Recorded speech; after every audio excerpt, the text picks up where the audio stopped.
Слава нації, вітаю на каналі Ветерія Сашко. Добрий. Залип, був трохи з цим дизельним генератором. Треба тут пересипати двигун. А він в мене вже більше місяця стоїть на вулиці, вже дзеркало почало іржею братися. То я вирішив, що відтягувати більше не можна. Чому відтягував? Бо в пріоритеті інверторні генератори.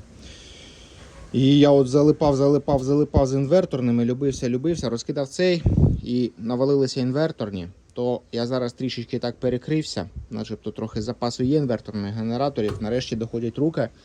Зараз буду все це збирати докупи. Та ні, це вже більше місяця, це вже місяців, мабуть, зо півтора, чи коли я там те робив. Бачу тут дві старих кришки чомусь.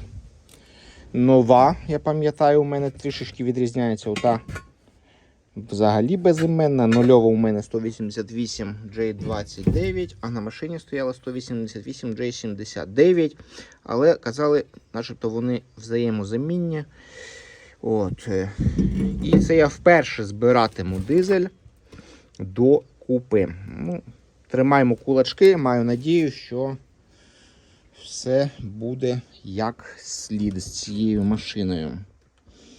А плями іржі я, мабуть, ці маленькі виразки просто ганчірочкою з солярочкою, мабуть, попротираю вручну і до побачення.